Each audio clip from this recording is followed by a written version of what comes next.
Hey there, baseball fans. Today, I'm diving into the world of fantasy baseball and the art of starting pitcher streaming. The strategy of picking up pitchers for a single start based on matchups and potential performance. It's a tricky game, but one that can make or break your fantasy season.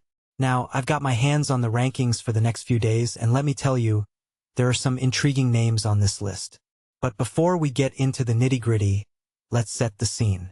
I'm talking about the 2026 baseball season, where every day is a new adventure in the quest for fantasy glory. The rankings are divided into 4 tiers, each with its own flavor of risk and reward.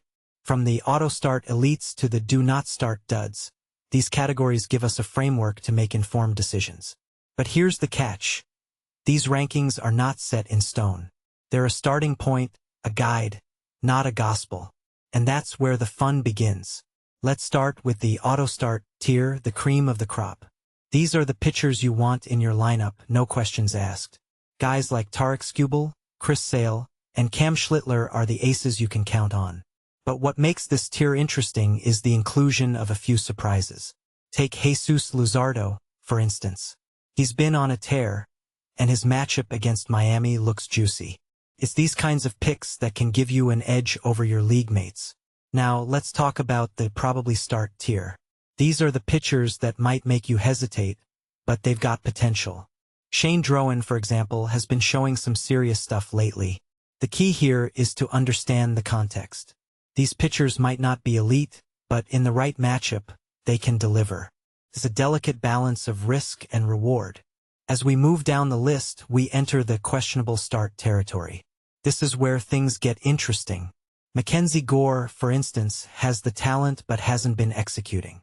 It's a gamble, but one that could pay off big time. Then you've got Trey Yesavage, a true wild card.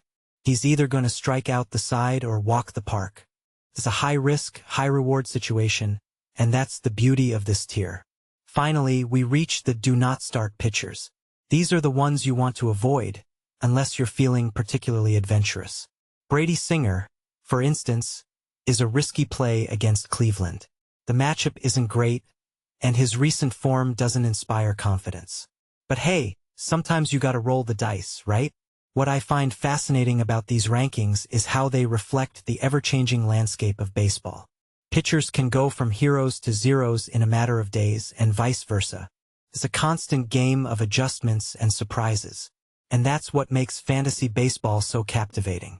Now, let's talk about the bigger picture. These rankings are just one part of a larger strategy.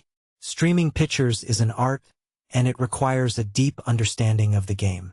You've got to consider factors like pitcher health, team dynamics, and even weather conditions. It's a complex puzzle, and that's why I love it. In the end, the key to success in fantasy baseball is adaptability. The rankings are a tool, but they're not the be-all and end-all.